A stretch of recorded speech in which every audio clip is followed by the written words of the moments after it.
folks. Welcome back to the Crossing Swords podcast presented by Batavia Downs Gaming and Hotel. I am Gatesy, joined today by the one, the only Mike_Bundt. Bunty, how you doing? I'm doing great, Gatesy. Just good to talk after a win and not a 3-game losing streak. Speaking of good to talk to, welcome, Carson. This is probably the best two Carson Sabres podcasts in the world. Carson, how you feeling right now, a week into the Sabre season? It could be feeling a lot better, to say the least. But again, I think last night bought the fan base, bought the team a little bit of time, specifically not only the victory, but the way that they did it, just commanding fashion, although it seemed a little sketchy at some point in times during the game. But, hey, could be worse. They're still 1-3. They're going to get some guys back here hopefully sooner rather than later, and then we'll have to see. It's still really early in the year, and there's still a lot of question marks. So I'm just fired up to see them down this next stretch. A ton of question marks, and Bunty, 1 week ago today, basically to the minute, the puck was dropping on opening night. It feels like we've lived 7 lives since that first game. Tell me how you're feeling a week into the season. If we had this podcast yesterday, I'm sure conversation would be a little bit different than how it is tonight after the Sabres won 8-4 last night against the Senators. But tell me, what are your vibes after seeing the product on the ice and maybe some stuff to see in the future too?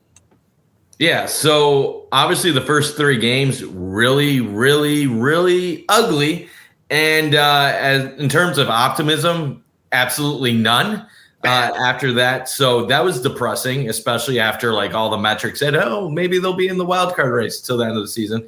But one thing that is important to factor in, and I know Sabres fans don't want to hear this coming off of a 14-year playoff drought, they did have a quarter of their team injured. And that is going to make an impact. It's not like we were talking bottom line guys that were hurt. The whole offseason we were talking about needing obviously Owen Power and Kesselring to step up. And we haven't even seen Kesselring in the game yet. No. So Power was hurt. Then he was sick, got off to a little bit of a slow start. Samuelson, like always, finds a way to get hurt less than 5 games into a season. He apparently might be back on Saturday. Not important, but he is part of their third pair, which does matter.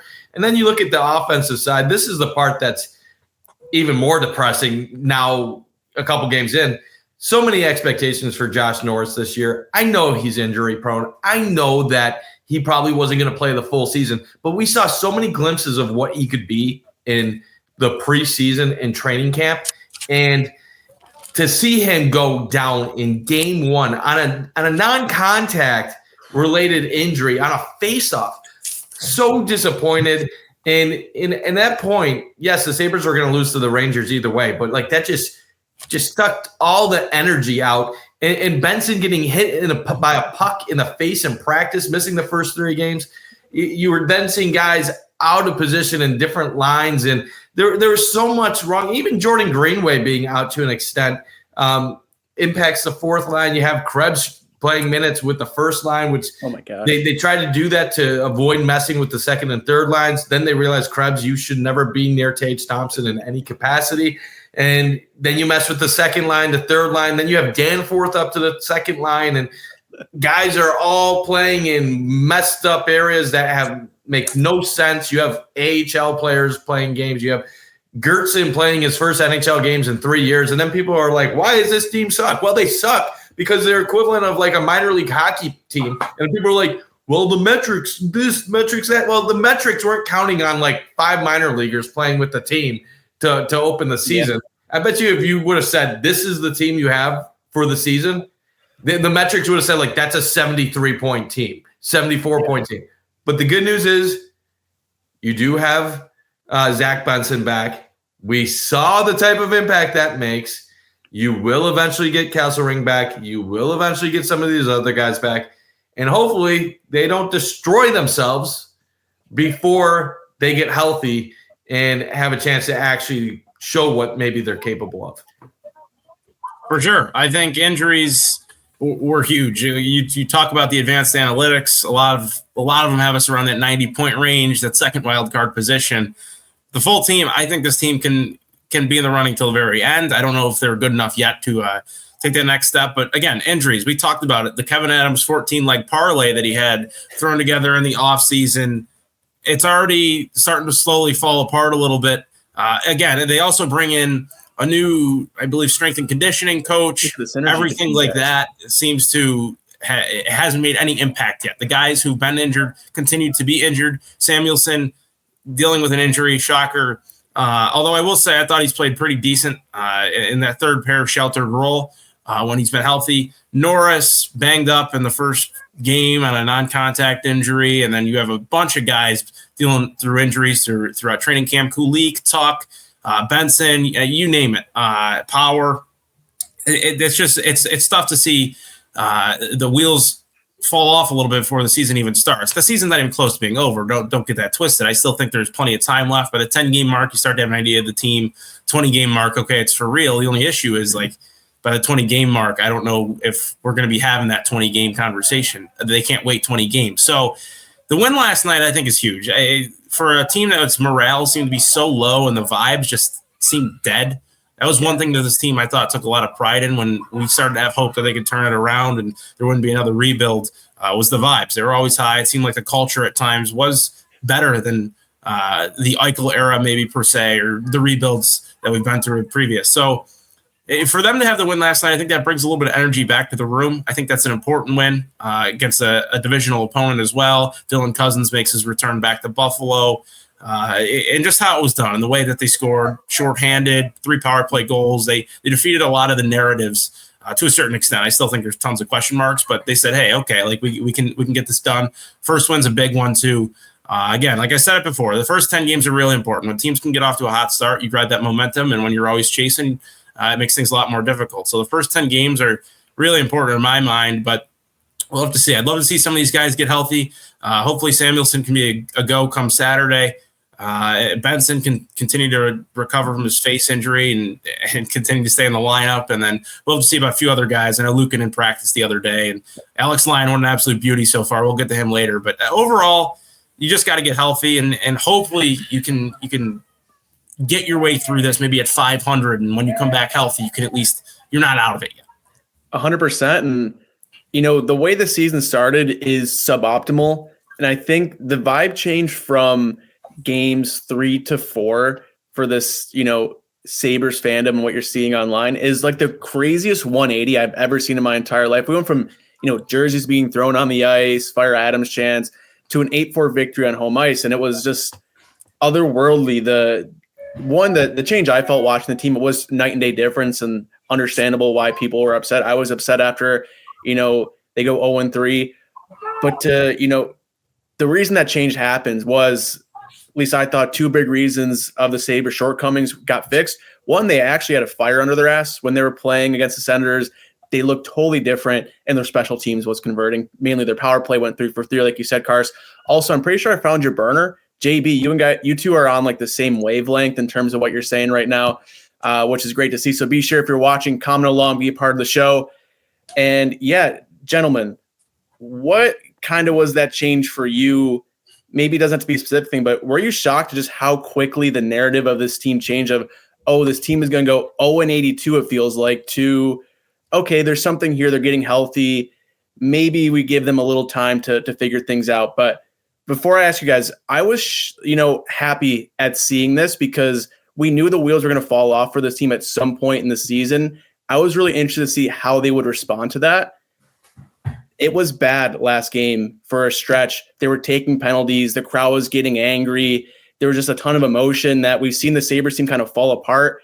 They found a way. McLeod scored a shorty. They get a 3-goal lead going into the third period and give up 2 goals in the first 2 minutes and 15 seconds.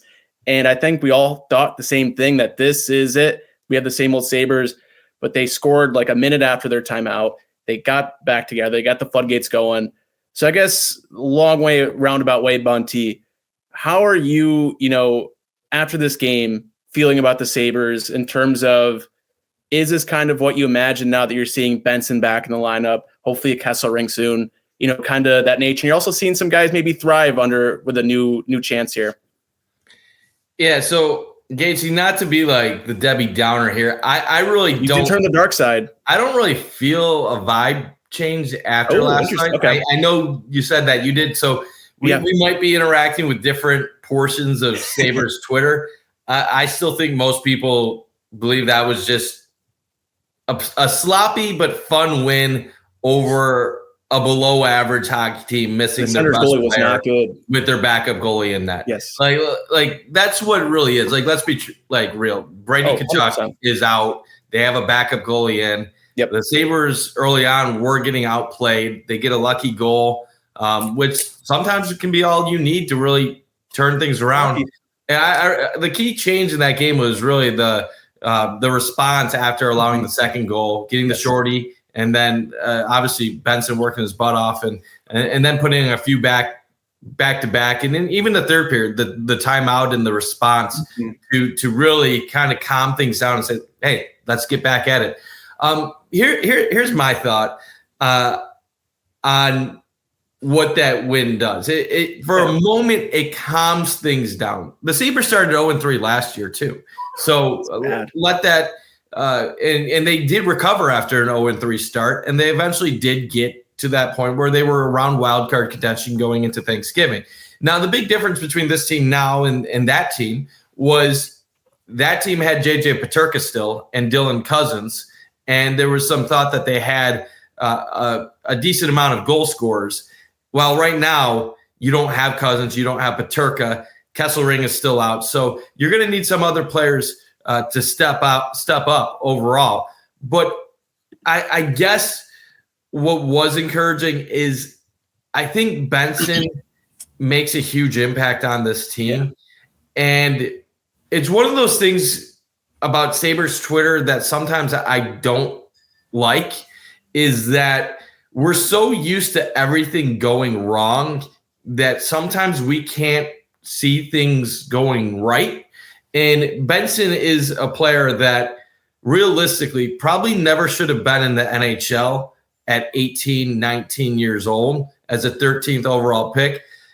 Yet he has had success. His advanced metrics are good, but his point totals haven't really been there yet. But when you track a lot of first-round picks, that's come into the league as teens, especially not top 10 picks, it normally does take them 2 to 3 seasons to really figure things out. So there's a lot of people that when you talk Sabres with, they'll be like, why do you have all this faith in this 20-year-old that hasn't done anything as far as point producing? And what we've said all offseason, you and me, Gatesy, was, well, we have faith in him because he does all the other things right. Like he could be a 29-point player, but you feel confident with him out on the ice because he's going to forecheck and he's going to play defensively responsible. And he obviously is good at setting people up. And he's done this on third lines and second lines. In his limited time on the first line with Kulich and Thompson, they had some chemistry. So what I'm encouraged about right now is that when you give a guy like Benson more opportunities with higher end finishers, if he continues to work hard, if he continues to give them opportunities, he's not going to be a 30-point guy in that role. He's going to climb steadily to being a 50 to a 60-point guy. And he has the potential to be way more than that. We're talking about a guy that played with Matt Savoy in juniors and was ahead of Matt Savoy while a year younger than him. Mm-hmm. So, and Sabres fans love Matt Savoy. They were upset when they got rid of him. So I really do think Benson has a chance to help Thompson and Zucker, whoever he's paired with. And that's the really big disappointment to me, is I really thought Norris and Thompson paired with Benson could be beautiful, something special and something intriguing. And unfortunately, we're not going to see that for at least 8 weeks. But the good news with Norris is when they're saying at least 8 weeks, it sounds like we can still have half a season. Yeah. And that means find a way to just squeak out these games, stay competitive. And really, when you have Benson in the lineup, what it helped do, which I think we all saw firsthand, was it solidified the second line, solidified the third line. And suddenly we saw guys like Jack Quinn produce. We saw Zucker produce. We saw McLeod produce. And when those guys are in their proper roles, that's going to let the rest of the team execute the way they need to. So while I'll say the vibes aren't great in Saberhood, and I don't think they're going to be great until the Sabres, for more than half a season, show the fan base that they're truly competitive. I think last night was much needed from okay, exhale. Like we Stop the bleeding a little aren't bit. the worst team in the history of the NHL. And maybe in one way, it shows Lindy Ruff, maybe we do have to open things up. Maybe we have to go back to this fun style of game, because even though we don't want to blow 3-goal leads, fans would much rather see a 5-4 game than 2-1 or 3-1 and just boring hockey. So I think it was much needed, but they have to show that they can do it again and not have this be a one-off. Gatesy, to answer your original question on the vibes, no, I'm not surprised that the fan base drastically changed. I think this is a classic. It's a cliche term, but to keep things, you can't listen to the outside noise. Because the outside noise, Sabres lose one game, things turn ugly. We've seen this ever since Granato they could never win 2 in a row. It seemed like under Granato for a certain stretch. They win one game and you lose the next one. It was an emotional roller coaster. And I think even to the certain extent now, I think a lot of the fans are similar.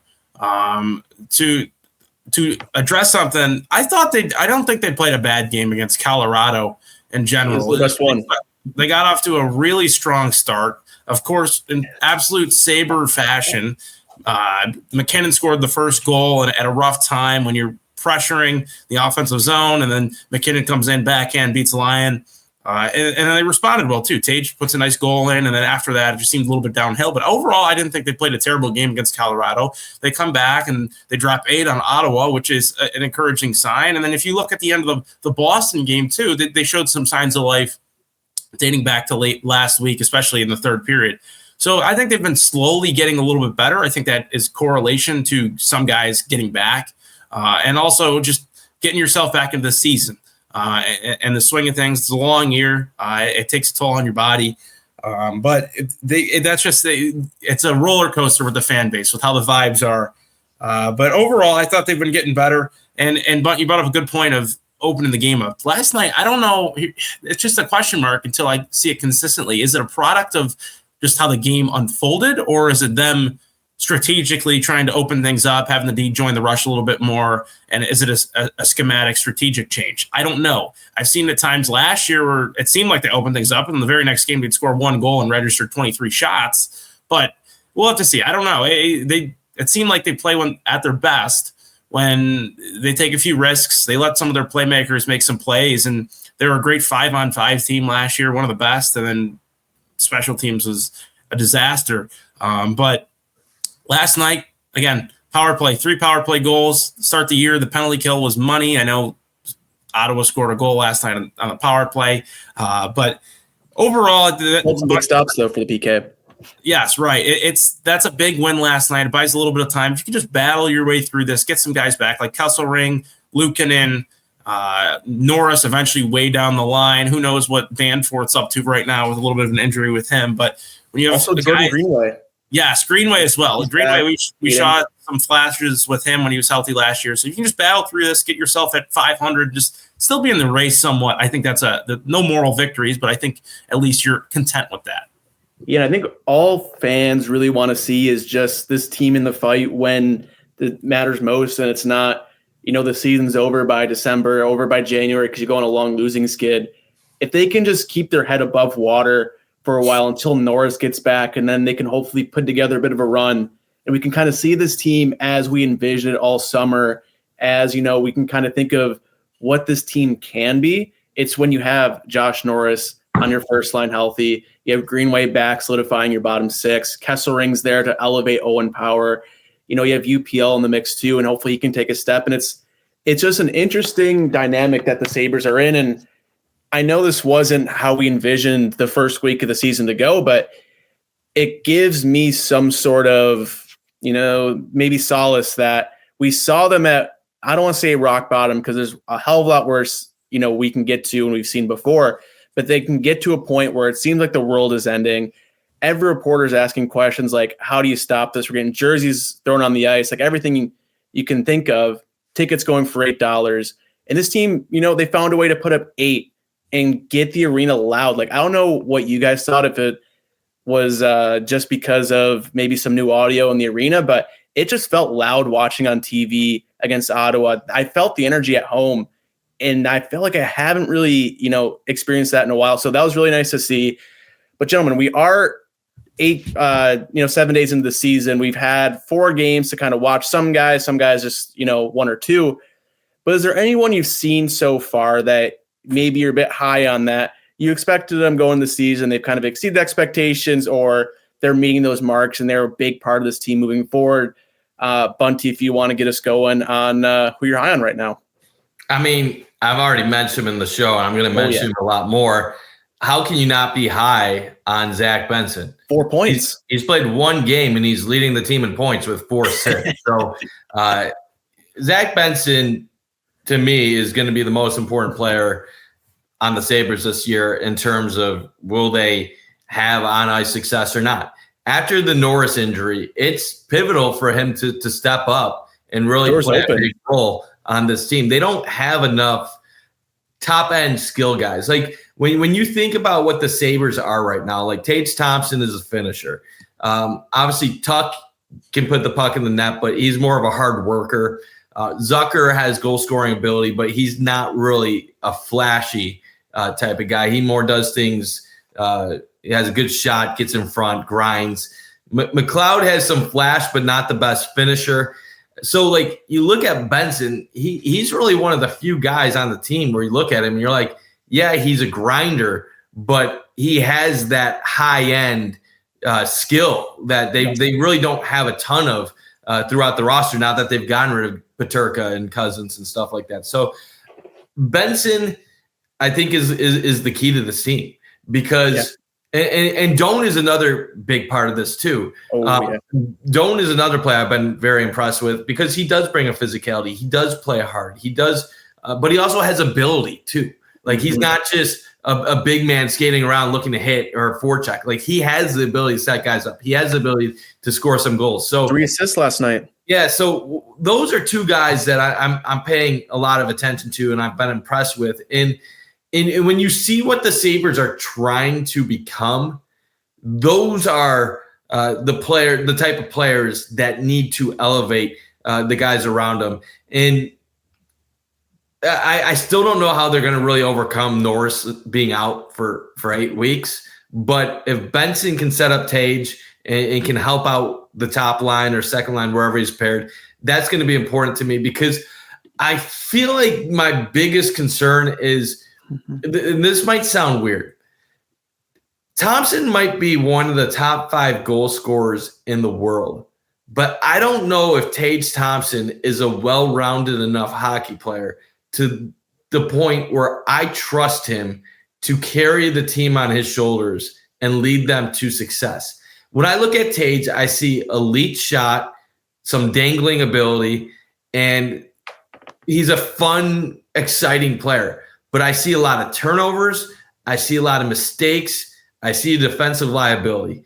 And with Benson in there, if they can build chemistry and rapport, Benson, I think, can go in the corner and get a puck in front for Tage to cash in. Benson, I think, can get back in a play and do what he needs. So Benson might never be the goal scorer that Tage Thompson is, but I think Benson might be the key guy to allow Thompson to be who he is while also kind of saving the Sabres first line from maybe the bad parts of Thompson's game. I agree. You brought up Josh Doan. He's my guy who I'm extremely high on right now. A guy in the trade that, we look at the Peterka trade and the initial response was, damn, we that's all we got back is Doan and Kesselring.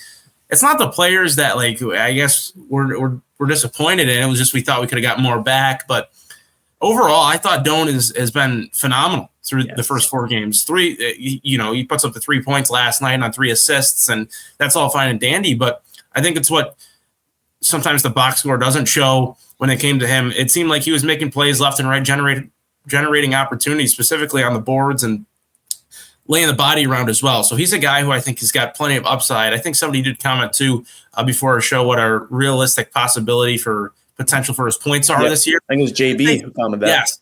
I'd say he's a guy that, shocker, I know that, probably my burner account, right? Yeah, I was say that was you. Anyway, I think I'd put him around 50 points max. I think he's a guy who can put up 50 points. He's still got plenty of offensive upside, a guy who's going to win you battles, just a little bit more physical and a bigger Zach Benson, I'd say. But it was nice to see him finally get into the assist department. Hopefully he can score the first goal with the team soon. I thought he's been really terrific, though. And then another guy who I've liked to see is Alex Lyon. He's 1-3, obviously gets all 4 games, but 4 games in 7 days, that's a tall task. And to put the numbers that he's put up, it's impressive. 305 goals allowed, 912 save percentage for a guy who is supposed to be our backup. I think we're going to live with how he's played any day of the week. Minus 0.6 goals saved as expected, but it was a little more of an open game last night. He still finished near expected goals.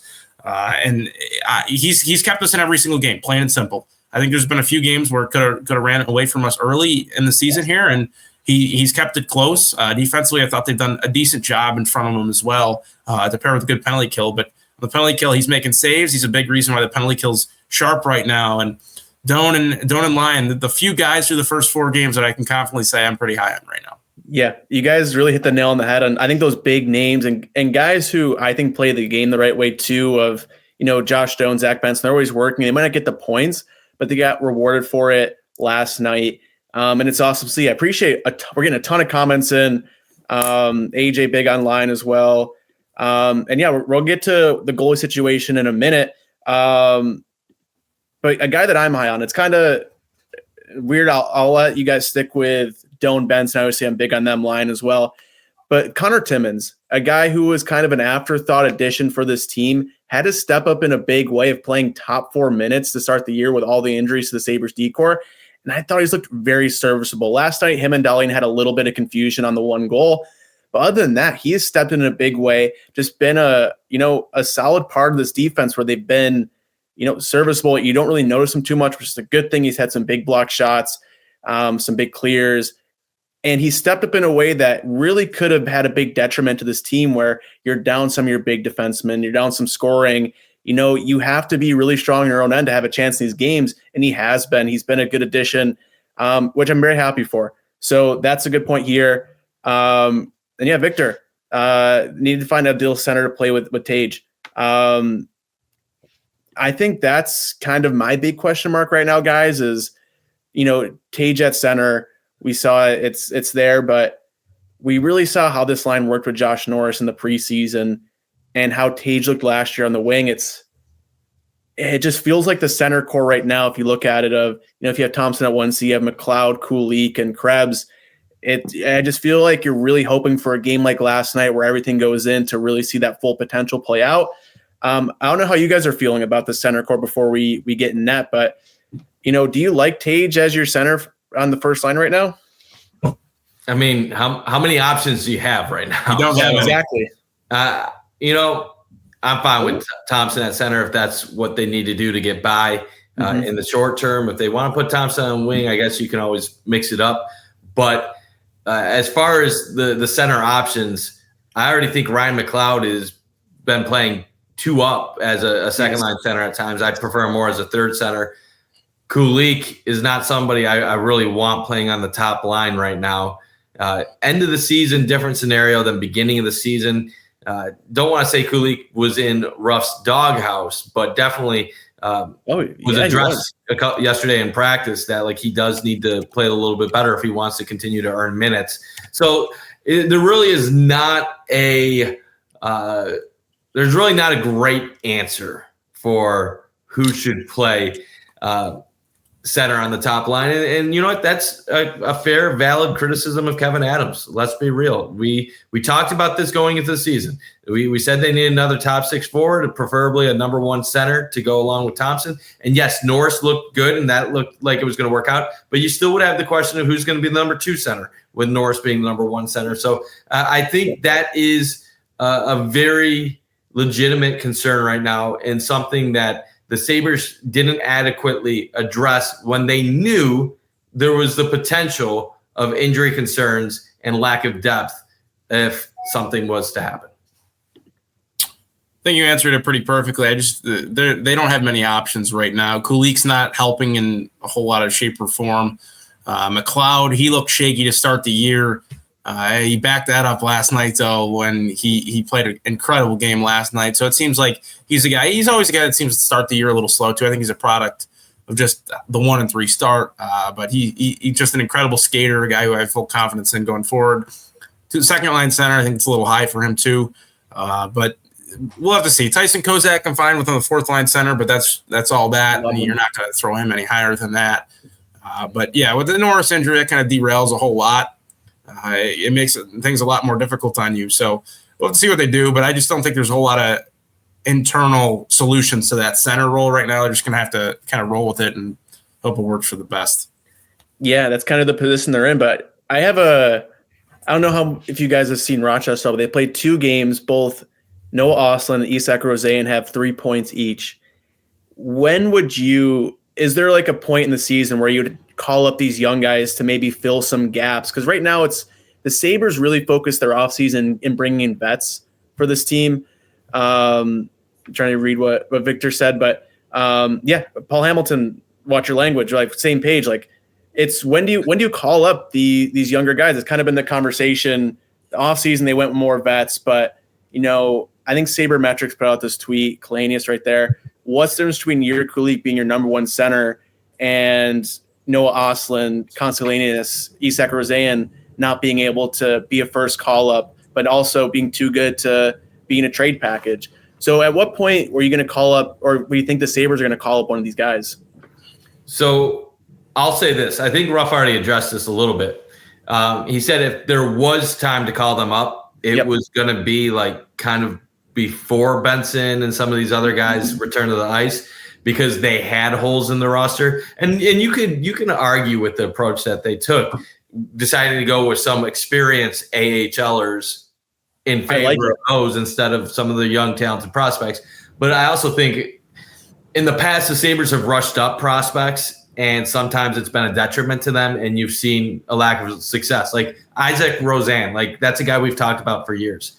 It's now to the point where like you don't even mention his name anymore because it just doesn't seem worthwhile, because for better or worse, it just doesn't seem like it's ever going to work out in Buffalo. Now, I do want to address the comment from Victor. Yeah, this is a Lindy Ruff MO. Like this is just kind of how Lindy Ruff does things. Is it over the top how he's handled Kulik? Probably a little bit, but it's also kind of sending a message. It's a different approach than what Don Granato used to do. So I'm not going to say one is right, one is wrong. It's obviously different philosophies. Ruff has had a lot of success in the past. I know players are changing. It's more so Granato was very soft on his young core, and at that time it helped them play freely, loose, and they had a lot of development in a very short period of time. The problem is when they asked them to get that next step of development, it was almost like a nonchalance from Quinn, from Cousins, Peterka, where, no, I'm fine. I'm just going to continue doing what I'm doing. And when you ask for that more out of them, it just never showed up. Now, maybe some of that was they didn't have the ability. Maybe some of it was they couldn't get dogged. They didn't respond to that. And Lindy, for better or worse, I believe deep down he would prefer less talented guys that buy into the system, into the culture, buy into what they're doing, than highly skilled people that are looking out for themselves. When Miroslav Shatan was with the Sabres in the late 90s, early 2000s, that guy had a 40-goal season. He would score 30+, and he would be on the bench like at times. Lindy would just be like, I don't care. Like, you don't do what I want, out of here. We even saw last night, Bunty, on the 5-on-6 when they had the extra man, they have Tage Thompson on the ice. First off, to survive that, but you see him in the O-zone. He had an open chance at a net instead, which is a low percentage. Instead, found Yuri Kulik, who found it home. Like, I think that's a big thing too of a Lindy Ruff. Where yes, that's huge. Like and that's a team first approach. Like that's a leader on the team showing a young guy, hey, I got your back. Like I want to help you out. Like. Let's get you that boost. Like, yeah, it's an empty net goal in an 8-4 win, but like, this is going to help you out. This might get you on the right track. So, like, I love that from Thompson right there, because Thompson could have scored there, but it wasn't about him. It was about helping out a teammate. And, you know, there's two ways of responding to this. There's one, you mope, you hang your head, and you just you're like, I'm better than that. You hate this, and there's going to be some young players that are like that. Kulich is 20 and 21, whatever, around that age, and he when he coming out, one of the first things everybody said was that he was very pro ready and that he could transition quickly, and he's hungry, and that's what he wants to show everybody what he's capable of. I think sometimes, a lot of times. He was the one guy he said, yeah, he wants to be in the NHL. Yeah, like Lindy's testing him. He's like, how badly do you want it? Show me. Like, show me you're willing to buy in to what I'm looking for. And I know it doesn't work on everybody, but this is the last part I'll say about it, about whether it's fair or not. Yeah. There was a lot of Sabres teams back in the 2000s and the late 90s that Lindy Ruff had that were not the most talented teams in the world.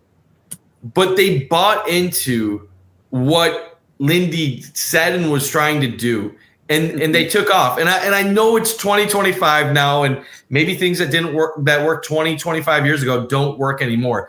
But if we're going to be real, with the lack of blue chip talent on the team behind Thompson and Dahlin, there's really only one way for this team to really take that next step. And that's if the players on the team buy into what Ruff is telling them and then be able to execute it in and out, not thinking about it. And like, so far it's been ugly this season, but your season isn't over after 4 games. Like, they still have to find a way to buy in. And if they don't buy in, then they're messed up either way. And there's been some questions about responsiveness to this team. Like, do they believe in his message? Do they believe in his strategy?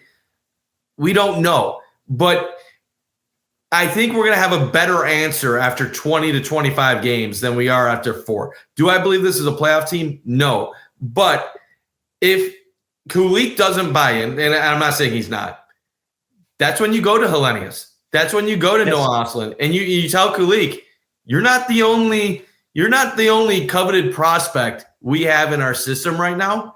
So buy in so we can see what you have, or we'll send you back to Rochester, and we got other people that we can give a chance to. Those are great points. I think last night's a good tell that maybe the group does buy in. Ottawa scores 2 early goals in the third period. Past teams might have collapsed there. Matter of fact, I know they probably would have from last year. Lindy calls a timeout, gets the boys together. How do they respond? They continue to put pucks in the net.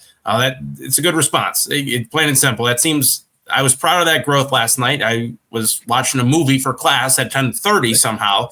But when I saw the notifications on Twitter, I'm like, oh, here we go again type of thing. But then I saw the timeout from Lindy, and then after that, it was a complete different situation. And it was a well-timed timeout. And I don't know if Granato would have done that. No shot at Granato, but it seemed like – anyway, that's a whole separate conversation. But I think when it comes to the prospect conversation, it's a great point, Bundt. I think when you talk about our guys buying in or how they're playing specifically, it's still early in the year. What you did last year no longer matters. A guy like Geertsen, I respect what they're trying to do with him. I just don't think he's an NHL caliber player. When you have Rempe out there on the opening night and Rempe kind of laughs at you, and then so does Zadorov the very next night on the opening shift when he puts Owen Power onto the bench.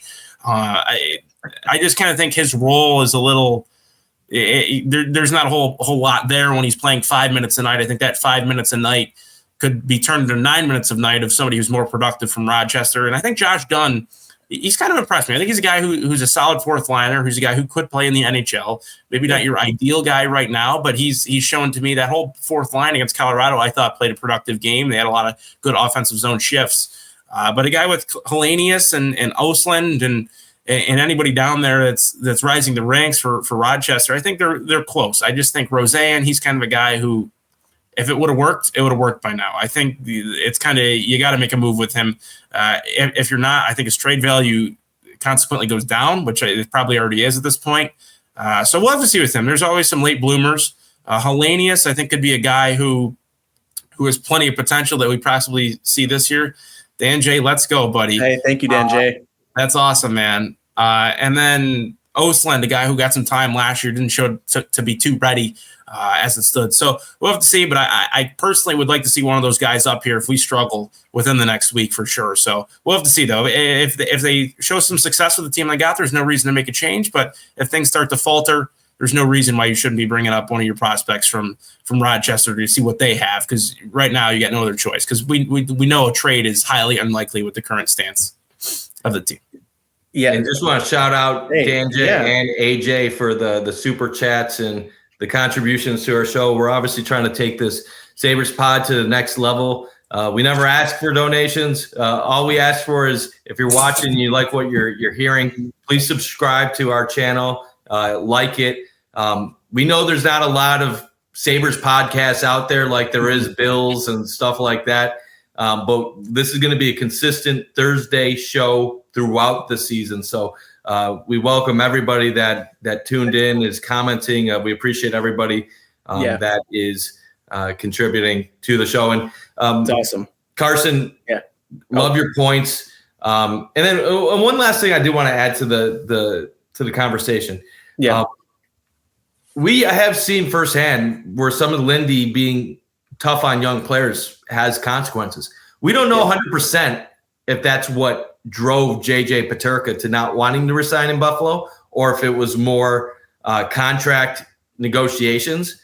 But there is risk when you're hard on young players, and you can alienate them. The other point too, because I saw in the comment that Lindy is not as tough on veterans. I think some of that is Lindy being a former NHL player.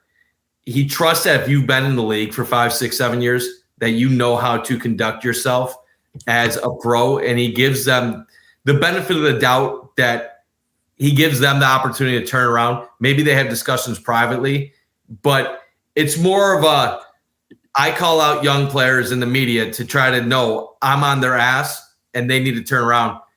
Maybe a veteran, I talk to them one-on-one and we address it man-to-man. But you can argue that all day. Is it the right approach? Is it the right or wrong approach in 2025 to address the team this way? But we got to remember, it was just an offseason ago, 1.5 years ago, where the team basically was calling for a new head coach that would hold them accountable. So I did find it ironic and a little pot calling the kettle black that a year after asking for a coach to hold them accountable, there was reports of several players on the team that didn't like a coach that was calling them out for some of the things that they did. And if we're being real, some of the things that this team even still to this day does are things that should have already been coached out of them. Like I think about the fourth goal Ottawa scored, where the puck is just slowly going into the zone. Alex Lyon has it hit his stick, and you have two defensemen go in the corner, and they get beat by a Senator who then leaves another guy right in front of the net for a one-timer. I'm just thinking that moment, Lindy Ruff is probably like in his head internally, like, what the hell are you guys doing? So like, there's still a lot of things that like they got to fix, but maybe with a young team, it's just repetition. You got to just constantly over and over and over and over again. And if the Sabres were older and they had a more veteran team and they had that experience, maybe that's something that Ruff wouldn't need to worry about as much. But I think as a coach with still a pretty young roster, you got to just hammer these points in, especially when it's some of their key players that still make these mistakes as well. 100%. Again, like, thank you, Dan, AJ. My head's all over the place after those super chats. Genuinely, guys, it means a lot. In terms of the show too, before I get back to our points here, we do have them go up on Spotify right now. Working on getting them on Apple Podcasts, but Andy, just shoot me a DM. See the best way we can get that on Apple Podcasts too. But again, appreciate the near 2,000 people stopping by on a Thursday. Watch us talk Sabres hockey, and I'm with you guys basically on all of this. It's I like what Lindy Ruff did with Yuri Kulik, because the one thing that just sticks in my mind the most about Yuri Kulik was his draft night. He was the third Sabre taken in the third round, and he was the one that said, I want to play in the NHL. I'm going to play in the NHL this upcoming season. And he has that confidence in himself. And I feel like just that internal will just to get to that next, place mentally, that, having him be in the quote unquote doghouse for one day of practice, then you put him on the fourth line and see what he does. I think it's going to be a really good thing for him. And also for those younger guys too, of, okay, you're putting up points in Rochester. That doesn't mean anything once you get to the NHL. You need to be able to play the game the right way. And you look across the NHL, every team has skill, but what separates teams from the bottom and the top is how they play all together. And the Sabres, if they can get over that hump of just, I think the mental part of where they're at, and they fully buy into these systems. And we saw it last night with a lot of puck luck and some piss poor goaltending, that they can find the back of the net, they can win a game, they can get, some energy in that arena. And yeah, Dan, you don't think Lindy's the problem? At least not one of the main ones. Yeah, he's won a bajillion games in his career. He's won here in Buffalo. And I am a believer of the way he's coaching this team after what we've seen with, Granato and Kruger and, the whole cast of characters we've seen in his franchise over the past, 2 decades, it feels like. That I think the way he coaches, if he can just modernize it a bit, where we saw last night of, okay, we're running and gunning and this is working, we're going to lay into that. I really liked that last night, that they stuck to it. They didn't just, go into a shell in the third period. Yeah, the start was bad, but they went back. They scored a goal on the rush with McLeod. They scored a goal on the rush with Quinn. They were able to kind of bring that back. And vibes are good right now, gentlemen. We had some super chats in where we're talking future of the team, but and Lindy's not against that, by the way. Like, no. I don't know what. There's this narrative that Lindy doesn't like to play offensive hockey, and I know, in the past that was the case. Yes. The Drury Briere years were nothing but goal scoring. It was nonstop goal scoring. And even his days in Dallas with Sagan and then Jersey with Hughes, goal scoring wasn't their problem on Lindy Ruff teams. It was the goaltending that normally struggled. So I think Lindy is a smart enough coach to realize what he needs to do to turn the team around. I think the bigger question is, does he handle the relationships with the players the right way? Is he too overly patient with certain guys? And I'm not saying patient on the ice during games. He'll change up lines like nothing. Mm-hmm. But he's been patient with the assistant coaches. He's been patient with the power. He's been is that a product of not having enough talent and realizing patience is the only realistic development approach? Or is it just an over-reliance on patience? So one thing that has been talked about lately, at least in the rumor mill, and we didn't really talk about it much on this show yet, it's that there's a belief internally or belief externally in the hockey media that if the Sabres did get off to a really, really ugly start, that it would be Kevin Adams that would get the hammer first. Yeah. And that Lindy would probably still be safe for the season. And there was also some talk that there's a belief that Lindy Ruff was a Terry Pegula hire. Yeah. So if that is the case, I don't think Terry Pegula wants to get rid of Lindy mid-season for a second time. And I would hope there's some type of mutual understanding between the two. Even if we're bad, let me part ways in an amicable manner. Yes. So I really think Lindy's in it for this full season either 100%. Way. Now, in terms of Adams, I think he could be in some jeopardy if things got ugly. And that's why this Ottawa game meant so much, because you go to 0-4, you get the Panthers coming in on Saturday. There really was an opportunity to tailspin. Now you win the game. If you can make that 2 in a row, you're to 2-3. And then you're okay, this was nerve-wracking. We got off to an ugly start, but now we have ability to recovering it back into it. And we can address the wild media reports in a moment, but I've never seen another team in 0-3 history basically already be declared season over. The national media was Jeff Merrick's talking about the Sabres should start trading Tuck and they should just embrace the rebuild. I don't know. I don't feel like this is going to be a great season for the Sabres. I don't think it's going to even be necessarily a good season, but 0-3 is there's 79 games left. Let's hit the pause button for a second and breathe and give it to the end of October before we start making definitive proclamations about this team, especially since there is history that shows sometimes Lindy teams don't get off to the best starts and find their way mid-season and later on. Yeah. Go ahead, Carson. To put it into football terms, it's the opening kickoff was scored against the Bills, and all of a sudden the game's over. I think that's kind of like there's so much season left until the 15-20 game mark. I think that's really when you could start making some observations and judgments. But the outside media, Merrick, I know Elliot Friedman and 32 Thoughts had a podcast somewhat named after the Sabres. It's interesting stuff. It's crazy to see. It's obnoxious. Like I get it. This team's disrespectful a little bit too. It is really disrespectful. It's a punching bag. And I get it. The Sabres are a punching bag, and this is what we would be thinking about like the Atlanta Thrashers back in the day or the Blue Jackets back in the day. But and I know some of it's deserved. Like 0-3 coming into an important season. But like no acknowledgement, like they're missing 5-6 players, and those type of losses are going to make an impact. And this is the part that kind of bothers me a little bit. The whole talk in the offseason is they have no goaltending, and they still have some scorers, but the goaltending is going to kill them. Like, and then through 4 games, Alex Lyon is standing on his on his not the beat, like whatever you want to say, stand whatever. But he's doing an excellent job.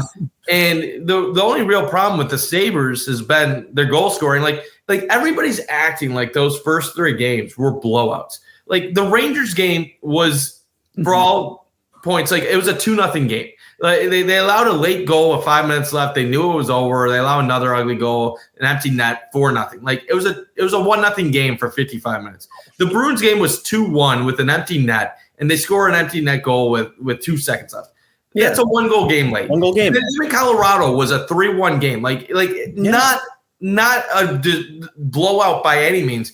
Well, and this is what I think the players, why they get frustrated. And like I understand why we're frustrated. Like we should be frustrated. It's been 14 years. But like you're a player and you're like, we've lost like 3 games. Like 2 of them were like really close late in the 3rd period. One of them, like we're playing a good Colorado team. McKinnon has a couple goals. And then you're telling us our season's over. Like and even Tage Thompson was kind of saying it like the only way we're going to turn around is if we continue to believe in each other. Like what do you want us to do? Do you want us to turn on each other and like just start like talking shit 3 games into a season? Like, and like I get that that's what Sabres fans want to hear. Like they want to hear that the players are just as pissed off as the fans are. But like, how does that benefit the team that is actually trying to turn it around? Like Carson, like you played football in high school, and Gatesy, you played hockey in college, and I can't talk about anything about being on a team because I was a bowler and a golfer. So those are very individual based, which explains my personality very much. But like the point being that like they have to focus on correcting the issues, continue battling, and they have to ignore the outside noise. Like the fans are going to be upset. That's like a given. Like the media is going to sensationalize everything and say like crazy shit's about to go down. That's a given. If I'm a Sabres player, I am screw anybody that is not one of the 24 players in our locker room. 100%. Like, it's only about my teammates here, my coaches, and then anyone else, screw them. And I would try to embrace the major league mentality that had the Cleveland Indians in the early 90s. Where, you know what? Like everybody's against us. Let's prove everybody wrong. Like we're young, we're talented, we got potential. You know what? Let's hit lightning in a bottle. 100%. Quick roll through some comments. Colton Ellis, get a look. I don't know if they start him Saturday against the Panthers. That'd be kind of crazy. Like, welcome to the NHL. Here's the back-to-back Stanley Cup champions. But I'd like him to at least get a shot, see what the Sabres have in him, because once UPL comes up, I don't know if the Sabres are going to keep 3 on their roster, and they'd have to put Ellis back on waivers, and, so just kind of be a weird stopgap. But, it's nothing I'm going to complain about because Alex Lyon just has been phenomenal for them. Big question from AJ. Bunty, I don't think you're throwing any. You know how much those jerseys cost? Like, I still have my two Eichel jerseys. I'm not. I one time had a Pekka captain jersey, and I was so devastated when he got traded to the Islanders. Mike Pekka, by the way, for you youngins, he was a captain on the Sabres Stanley Cup runner-up team in the late 90s. Yes, the Sabres actually played for a championship back then. They went to 6 games, and they lost on what was called no goal. Look it up if you don't know. I know this will make you feel old, but me and his son played together. That is kind of crazy. But I unstitched the last name Pekka. I had my mom unstitch it, and I had an autograph by like 10 Sabres from that team, and I gave it away to my cousin who no longer talks to me. So I really regret all of that. So I would never waste another nice jersey ever again. I'm glad I'm pumping some people up too. That's what I'm here for. Bunty, I'm feeling good. I'm feeling the energy. I know we've kind of hopped around the show structure, but I don't know if we want to go on like I like that we're just kind of riffing right here, but we did talk about guys we're low on. We are, 4 games in, and not to, bring a damper on this great vibe we're feeling. Love all the comments, people commenting along. But is there anyone so far you've been watching in these 4 games that maybe haven't reached that expectation? I know we talked Kulik a bit, but I don't know, Bunty. I'll give my 2 guys. Kulik is probably number 1, but if we were going to say disappointing so far, I know I think I also gave those to you. I don't know if you made a graphic for them or not. Yeah. My 2 disappointing players so far this season have been Tage Thompson and Rasmus Dahlin. They are the 2 most talented players on the team. And then you look at their plus minus, and they're both, I think, -4 or -3. It's like, you guys had to carry the team. Like, and I know that's a tough ask, but you're talking about one guy in Dahlin that could be a Norris finalist, someone that could win that award. And then you have Thompson, who finished top 5 in goals in the entire NHL last year. Norris ain't coming back anytime soon. You're playing without some important players. And maybe they're pressing a little bit. Maybe they feel that burden. But when you are the 2 players that are expected to carry the team, and you are the 2 players, the entire fan base is like, we need to turn around so these guys want to stay here and be part of the future. You can't come out to start the season and then struggle as badly as they have. It's kind of like hypocritical to be like we need everybody else to step up, but then your 2 best players are like, doing nothing. Like, you know what I'm saying? Like, So like, that's the part that is kind of like disappointing through the 3 games, but it's also encouraging to me because I know Tage isn't going to struggle for long stretches going forward. I know Rasmus Dahlin will get his game back. So that's part of like, okay, they lost 3 games. They played poorly. Get back on track. And they get back on track. And the second tier guys do their thing and the third tier guys do their roles. Maybe they can get a couple wins and find a little bit of a rhythm. But yeah, I need the stars to play like stars. Definitely. I think I'm glad you brought up the second point in defense of them. I was listening to Expected Buffalo's podcast. Shout out Chad and Anthony today. But they brought up a good point, and I wholeheartedly agree with them when it comes to Dahlin and Tage. Kind of seems like every year through the first 5 to 10 games, it's okay, like what's kind of going on here? They're always slow starters to the year. With the preseason that both of them had, I was kind of hoping they'd hit the ground running, but no, that didn't quite happen. Tage he's a guy who sometimes I think feels he's got to do everything himself, which sometimes, he kind of does. But it just seems to this year they kind of forcing things a little bit. I think once we get going here in the year after the first 5-10 games, he'll get back to a normal self. I thought Dahlin was playing a terrible brand of hockey come the 3rd period against Colorado, to be quite honest. That was a bad turnover.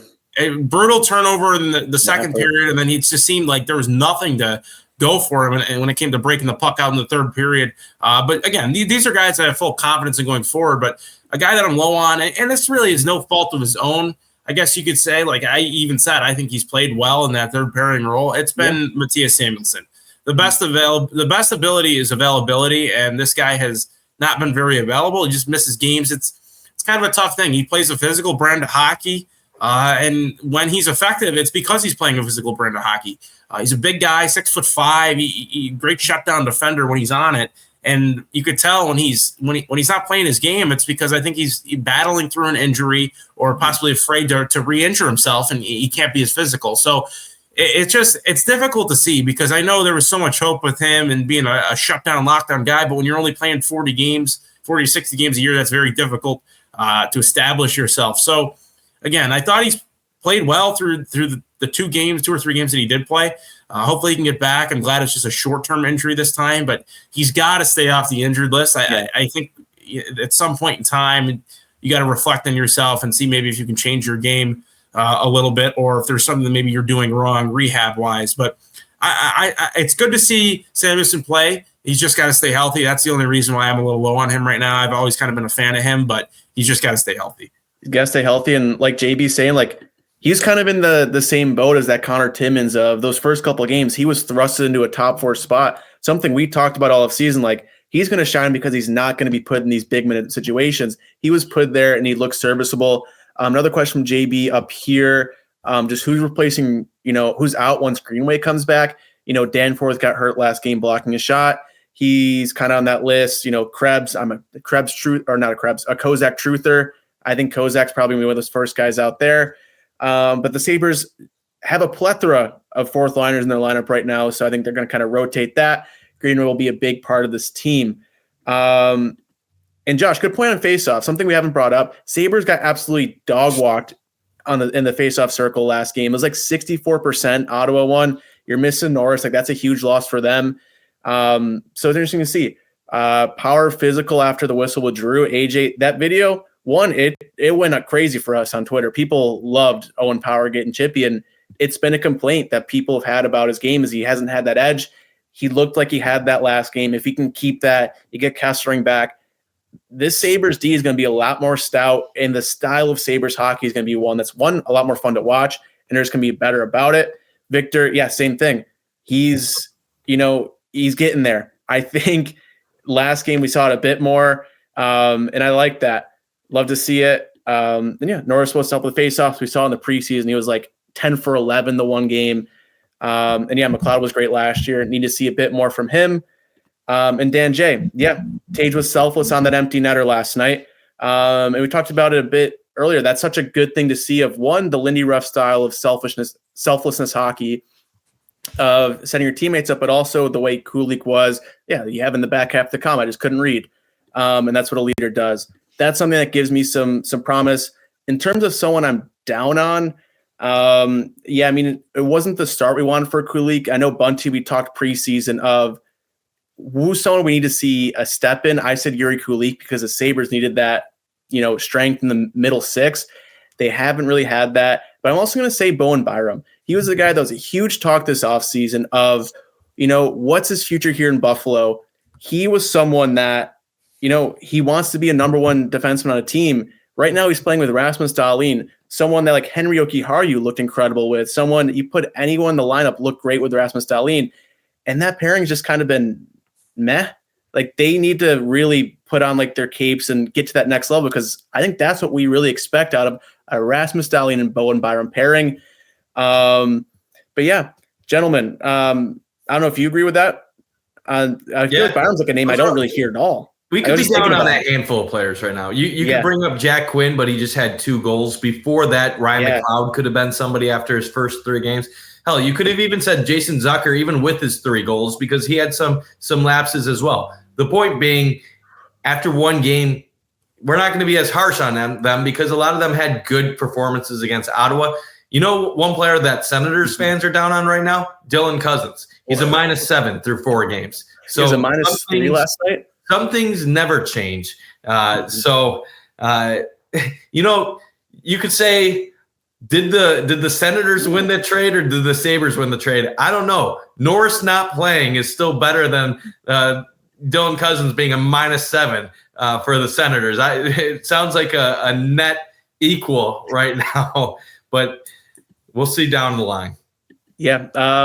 Quick thing too. I know we talked a bit about Alex Lyon. If you guys had any more points on just how important it's been the way he's played to the Sabres limited success so far, but does it give you a bit of peace of mind not having to rely on UPL to come back sooner than maybe needed? and play at an elevated level. If you have an Alex Lyon who, has a 919 save percentage when the team is 0-3, what does that confidence in Alex Lyon maybe give to you so far this season? Yeah, so Alex Lyon has been really solid. He's not been what I would call exceptional. Like, I'm not going to say he's playing incredible, but he's been good. Exceeded my expectations. And that's what all we can really ask for right now out of their goaltender situation after a year of just horrible net minding last year. This is what I'd say. I think it's too early to definitively say what I am thinking. But I do believe if Lyon continues to play at the level he is, we're going to have an interesting debate when UPL returns. Because Lyon right now is playing like a starting NHL goalie. Yep. He's had 4 games. He has a 911 save percentage. I know he wasn't incredible against Ottawa, but this is the best goaltending the Sabres have had outside of the UPL year 2 years ago in quite a while. And last year we saw UPL struggled quite a bit. Devin Levi wasn't even worthy of being in the net at the NHL level. But then James Reimer at the end of the year didn't even light it up. But we saw what a difference it meant to the Sabres just to have quality goaltending. When the Sabres had quality goaltending, some of those games they got outplayed late last year turned into W's. And that's what this team needs. And Lyon, I feel like, was a big reason why they even had a chance in a few of their early games this season. And I don't think this is a bad thing, but I don't know if it's a good thing for UPL. Because what I believe UPL has played his best hockey when he knew he didn't have anyone in net that could challenge him for playing time. And outside of 2 years ago, most of UPL's career has been about his potential, but it hasn't been about the product on the ice, unfortunately. 2 years ago was great. And I kind of like this tweet, this message from Victor about Enroth vibes. And at one point, I was a huge believer in Enroth, and he never really fit into what I thought term. But I did believe in what Enroth brings to the table when he was younger. This is what I say about Lyon. If he can get you this type of play, he is worthy of being in a 50-50 split, worst case scenario. Where I would decide what percentage you're going to end up moving on will be determined when UPL returns to the lineup. Yeah. If UPL returns to the lineup and he also is putting up a 9-10 save percentage, maybe we can then attribute some of that to better defensive play in front of them, and that's just a product. And then that's best case scenario, because then you realize the team play is good enough to where you can kind of rotate your goalies and still get a consistent result. But if UPL comes back and he continues to be in the 890s and Lyon is at 910, that's going to be too big of a gap to say, hey, UPL, I know you're in year 2 of a 4-year contract extension, but we can't continue to give you those starts when you're allowing 2 more goals per 100 shots. You're talking about potentially 1 goal every other game. That could be the difference between winning, losing, going to overtime. And over the course of a season, that could be the difference in us contending or being out of it completely. So I think Lyon definitely has stepped up to the challenge. I hope he continues to do so. And I hope this ends up being a 50-50 split, because you can't tell me right now that UPL is a world above Lyon. And this is really what I thought we might see before the season. I thought that defensively might be a little bit improved to the point where we'd see better goaltending. And the last thing I'll say, I think it's Travis Yost of TSN. Analytics and the metrics. He was on Show Up in the Bulldog recently, and he didn't pick the Sabres to make the playoffs. But he talked about, well, if a few things go right, maybe they could surprise, but they need things to go right.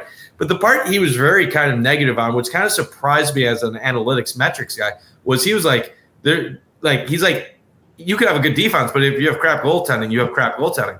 And Chad Didymus, maybe he disagrees or maybe I'm misinterpreting what he's saying. He's kind of always said, like, you got a top 5, you have a bottom 5, and then you have like a middle 15 to 20. And I just don't think in the Sabres situation that, like, if the defense is better, I think the goaltending is going to be better. And I know Edmonton has had goalie issues. There's a few other teams that have had goalie issues. Those are top-end teams where sometimes they're getting egregious goaltending. If you're getting that 10 to 20 level, I think the Sabres would be completely fine.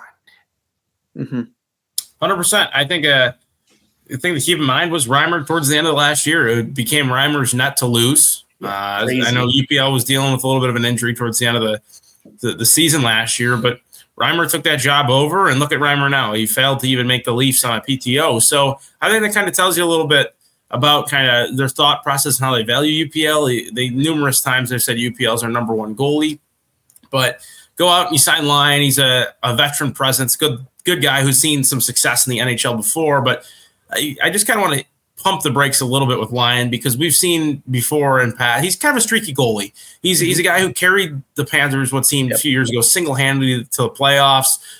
He had some moments with Detroit, but at the end of the day, he also had some moments where in big games he was benched. Specifically a few years ago when they came to Buffalo, I think we dropped 4 goals on them in the opening 12 minutes of play, and they weren't the nicest goals either. So he's a guy who's streaky, like a lot of goalies in all fairness to Lyon, but I'm not ready to give him the job yet. I'd like to see Luukkonen come back, get him a fair shake. But if you're going to have the hot hand in that, you better stay with them. And as far as Alex Lyon's going to take us right now, when UPL's out, I think you're right. Four games in seven days is an extremely difficult task, and it's quite taxing. So I was a little surprised Ellis didn't get a chance at his first career start to see what they had. You make the claim on him. And he might start Saturday. Who knows? But we'll have to see. So they got some back-to-backs coming up. I know Luukkonen's getting healthy here as now he's starting to practice. But you come back from now, 2 weeks from now, and you take a look at it, how different is the results? I think that'll give you your answer. But if it's even, you split them. That's perfect. That's exactly what you wanted. If Luukkonen's taken over and he's the hot hand, you ride with him. If Lyon's the hot hand, I think you have no room for error in this season, especially after a 1-3 start. There's a ton of year left. I said that before, but you also got to be dotting your I's and crossing your T's here, and you got to have whoever gives you your best chance to win. It's no longer about development, especially in contract years for the coach and GM. You got to go with the hot hand. Yeah, and like Victor's saying, like I don't know if you guys saw the video with like you have the sword here, but like the room absolutely loves him, and that's such a good sign. And we're talking about champagne problems right now too. I would absolutely love if our biggest talking point in a couple of weeks is, God, which one of our good goalies right now is going to play? So I guess we'll cross these bridges when we're there. Let's enjoy Lyon when we, that he's playing while he has the net. In terms of Ellis, yeah, like we said, it'd be a tough, welcome to the NHL moment. You're playing the Panthers. But I think if the Sabres won one of their first 3 games, we would have saw him last night against the Senators. But the Sabres really needed a win. What you have in Lyon. He's played well. They're going to ride that. Now he has a couple days off. I imagine they go back to him playing this old team. But I guess we'll see. Can we say one thing about Lyon too? No. This is what – I do have a little bit of a UPL problem. I will be upfront with you. Like, UPL is still young. What is he, 26 now? He's 26. Yeah, he's a 99. Yep. So – goalies take a while to develop. Guys like Ryan Miller weren't even really playing in the NHL significantly until that age. But this is my problem with UPL. He has done almost nothing throughout his entire professional career. Like, I'm looking at Alex Lyon's stats. And 2016-17, like when he's playing Lehigh Valley Phantoms, 912 save percentage in 47 games. 2018, 913 save percentage. 2019, 916 save percentage. The next year, 2020, Lehigh Valley, 913 save percentage. 2022, Chicago Wolves, 912 save percentage. 23 with Charlotte Checkers, 910 save percentage. Like, and I'm not saying that playing in the American Hockey League is the same as playing in the NHL. And I understand, like, he's a veteran. He's not young. And, like, there's a lot of goalies that have impressive stats. My concern is more UPL goes to the American Hockey League, and he still puts up bad stats. Like, and early on in his career, it was more of like, okay, he's playing in the AHL. He just needs time. Like, it's actually easier when you're in the NHL because you have guys not screening you and you get cleaner shots. Like, that's what they often tell you when a prospect struggles in the American Hockey League or the ECHL. Mm-hmm. Like, a lot of times they'll be like, in the ECHL, they're not motivated. It's a lot of sloppy play. Like, you're going to get like weird bounces and like, but then like you'll see them go to the AHL and they get better, and then they go to NHL and they get better. Like UPL, and I know this was rehab, but like 23, he plays 9 games in Rochester, 898. 22, 35 games in Rochester, 900. 21, 14 games in Rochester, 888. Like you're talking about a guy, even 2020 in Rochester, 874 in 10 games. Then he comes to the pros.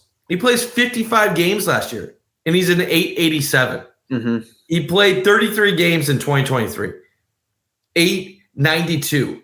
Now, he had that 910 in 2024, yes, but that feels like an outlier.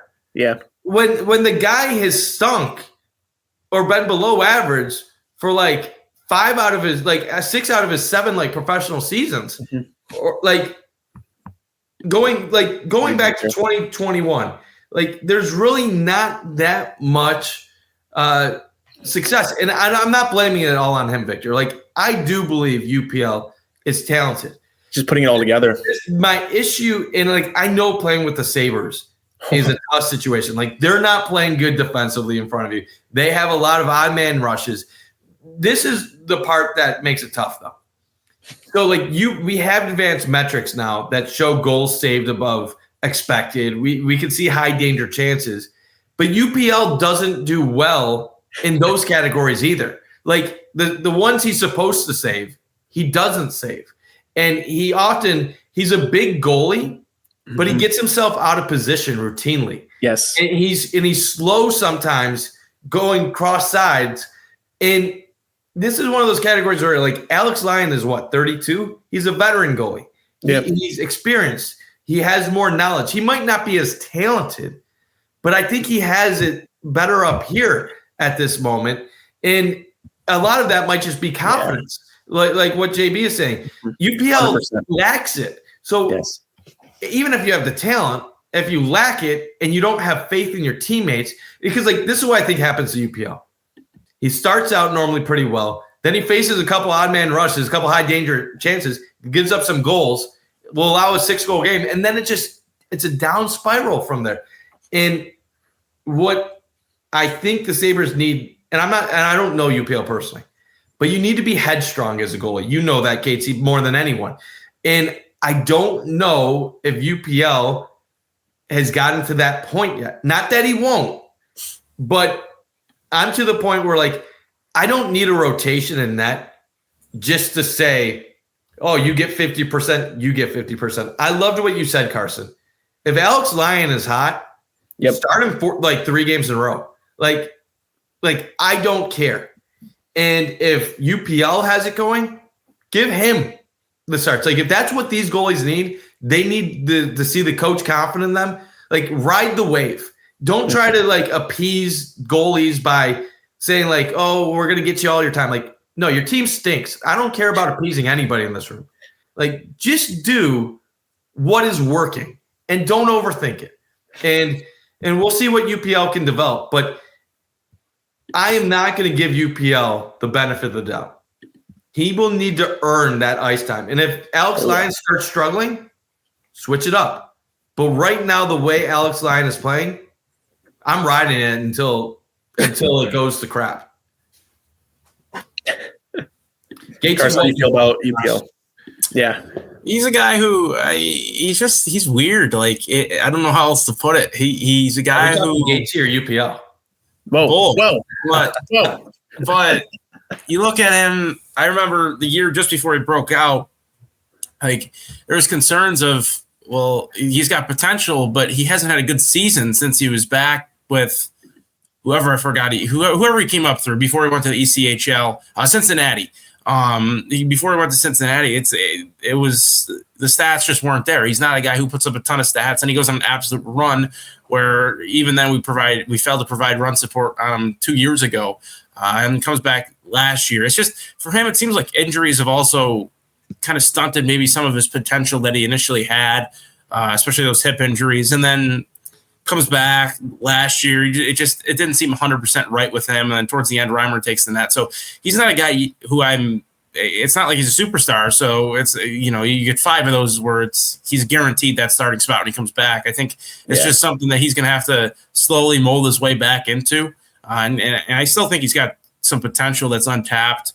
He's had the same goalie coach for the last 5 years. I don't know how Mike Bales has kind of gotten through all of this, but he has. So we'll have to see how it turns out. But like I said before, just ride the hot hand in a year like this. You need every point that matters, and you can't risk it just because we're paying somebody a little bit more money or somebody else. There can't be no politics in the situation. It's got to be something that's just straightforward, and you got to play your best guy at the best moment, regardless of any external factor. And to this point, UPL hasn't shown enough to me where it's when he comes back, oh, you're auto goalie 1. It's kind of got to be a game-by-game type of thing. It's a pivotal year. Yes. He needs to step up, because if he doesn't, then Levi probably gets his final chance next year. And now you have Colton Ellis. Mm-hmm.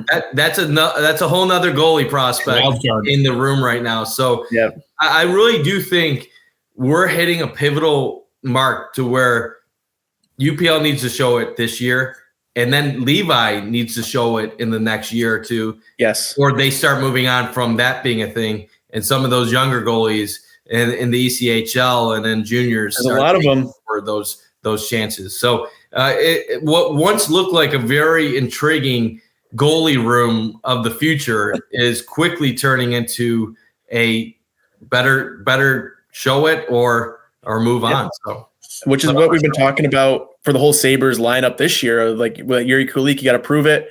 And like I'm in the same boat with UPL. Like he's someone where I watch him play when he's at his best. Like he is such a good fundamental goalie, but the second the wheels kind of fall off, they really fall off for him. It gets a little crazy. His best year, he was composed, under control. And I think this is something easily fixable. And where's the comment from Victor here? But yeah, and if it's something as simple as moving Victor out to Buffalo to hang out with UPL, boost the confidence, I'm all for that, because I feel like the Sabres, if they have a UPL who, can make some crazy backdoor saves, some big time saves, and make the timely save, like that's something that really plagued him as well as making a timely save. If they can get that out of him, that'll be huge. And gentlemen, I'm just going to go through a couple more comments here. We are almost an hour and a half in. Thank you to the near 3,000 people who tune in tonight, commenting along. Appreciate all of it. And yeah, clearing the puck out. The Sabres have been better net front. I still can't get over the quote or the report of Granato's system where they just didn't tell anyone to type in front of the net. So it seems like a lifetime ago. And yeah, Ellis has really good AHL numbers. So I'm excited to see what he looks like here in Buffalo, how his first start will go, when that will happen. I think you did say that Montreal game. We'll see. And yeah, JB, I think that's kind of just the question mark, is how is UPL going to look in this new defensive system? He will come back too. I think, I don't know when Kesselring is, but if he can come back around that time, that'll really even help him out of just getting as much help he can in front of the net.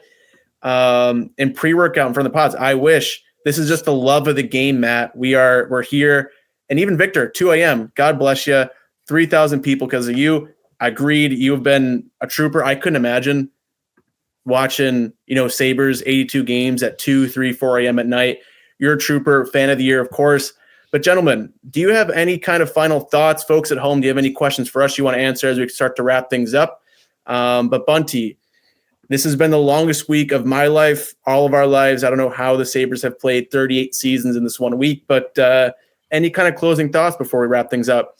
Yeah, closing thoughts. You had a good win against Ottawa. Yes. But at the end of the day, it's one game, and it means nothing if you don't rebound and keep it going. So you take on a Florida team in a matinee game, 1 o'clock Saturday, that doesn't have Barkov. They don't have Kachuk. It's the second team in a row that's missing a Kachuk. That makes a difference. Like Kachuk's, they run American hockey. So that's a game the Sabres have to win. The Panthers, they started 3-0. Their last 2 games have been ugly losses. So this is not the same Florida team. If you don't have Barkov, you don't have Tkachuk, you have vulnerabilities. Mm-hmm. So I know they still have Sam Reinhart. I know they still have a lot of top-end guys. But this is the time you want to play the Panthers. So find a way to get that a 2-game winning streak. After that, you play the Canadiens and the Red Wings. Those are teams that you're probably going to be competing with if you want to be in the wild card conversation. The Canadiens owned the Sabres last year, but you know what? I know they're off to a 3-1 start. Montreal is not a high-end team. Like, I would still bet on them to fall apart at some point this season. Maybe they take that next step and they end up safely making it. But I think there's a few games up ahead that will tell me a lot about this Sabres team. If you can find a way to get 2 of the next 3, get to 3 and 4, and then possibly split the Maple Leafs games, you can be hovering around 500 heading into Halloween and just manage going forward. Right now, my thought process is this. Norris is out for 8 weeks. You're not going to get him back until, mid-December at the earliest. Find a way to not have your season end before New Year's Eve. Yeah. We saw it last year bottom out right after Thanksgiving. Find a way to just battle. I know this team is injured. I know they're missing a lot of guys. I know they don't have a lot of blue chip talent, but you still have Tage Thompson. You still have Alex Tuck. You have a young talent in Benson. You still have Zucker. You have McLeod. You have Doan who's stepping up. Like, there's enough forward talent to where you can score goals. It should not be battling to get 1 goal a game or 2 goals. This should be a team that can still be a top 15 to 20 goal scoring team, even with regression. Defensively, I'm just waiting to see Kesselring come back and see how that looks with power. That's going to make a big difference. And if Lyon, and then UPL when he comes back, can just keep this consistent play, maybe they can shock some people, stay in it for a little bit, and then try to get hot later in the season. But just don't have a repeat of last year where you ended your season 2.5 months in.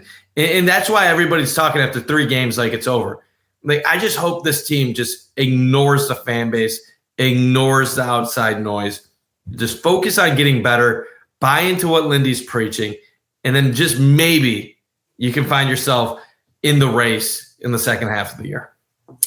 I'm right there with you. I don't think a voice matters, including ours, I guess, even outside those 24 guys in that locker room. It's got to be you got to be close to this time, because right now there's a lot of people. It's going to be a lot of adversity just with how the team is. There's already been adversity.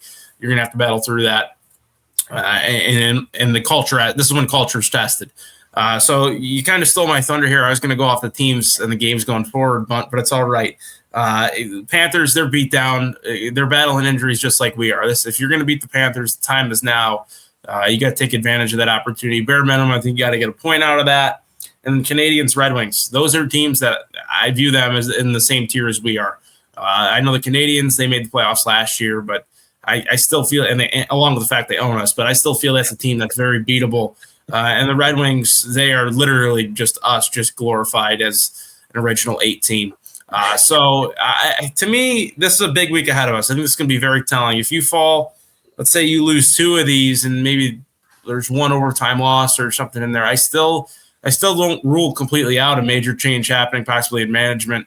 But let's not think like that. Let's not AJ Sabalski this. I think we're going to be a little bit more positive. I think the door is possibly open here. This is going to be a great week ahead of us, I hope. Again, they showed some flashes. Just get healthy, like we talked about all night long. You battle your way till December. Just keep yourself in it. You got a lot to play for right now. It's early in the year. We still have a lot of time to figure out really who this team is. So just battle. Keep yourself in as long as possible, and you never know what can happen. 100%. And before I do my final thoughts, a little plug for Trainwreck today. Don't crash out online, crash out on their line. The crash out line, call or text 716-226-6263. Hey, if you have Sabres complaints, life complaints, send them a text, send them a call. It's anonymous. Be a part of the show. They are live Monday, Wednesday, Friday at noon on the Trainwreck Sports and Heart of Buffalo YouTube, Twitter, Instagram, Facebook, you name it. They are there. And now my final thoughts, gentlemen, you're both pay the bills. You focus, you talk about the Buffalo Bills. I'm going to, speak some language of yours right now. 82 games in the NHL season, 17 for the Bills. Average NHL game is almost a quarter of football. The Sabres, really bad their first 3 games, basically 3 quarters, until they turned it on and won game 4. Buffalo Bills, game 1, week 1, same song and dance. They were absolutely dead. Everyone left the stadium by the time the fourth quarter was going on. They found a way, won that game. It's a long season for the Sabres. We are 4 games in. We have, absolute anarchy in the fandom at the moment. But I think we have a fun season ahead. I know JB said the first 10 minutes of the Florida game, exactly that. I know Sabermetrics always tweets, every time the Sabres have the worst game you could ever imagine, they play Columbus the next night. They have a fun game where people are bought back in. They don't play again for 3.5 years. That's how it feels right now. But they're back on Saturday. Dan J, thank you for stopping in. Thank you for the super chat. Thank you, AJ, for the super chat. And thank you to the over 3,200 people that decided to stop by tonight to watch us talk about the 1-3 Buffalo Sabres. Gentlemen, we have some big things ahead for this show, for our Sabres coverage this year. I'm excited to share as the season goes on. And gentlemen, this has been a lot of fun. We have some fun stuff ahead. The Sabres team, I want to say they're a little frisky at times. We can see some fun things. Excited to see what we have Saturday. But again, I just can't say thank you enough to everyone who stopped by tonight, stopped by all season, going into the future. But gentlemen, we have 78 more games left. Let's go, Sabres.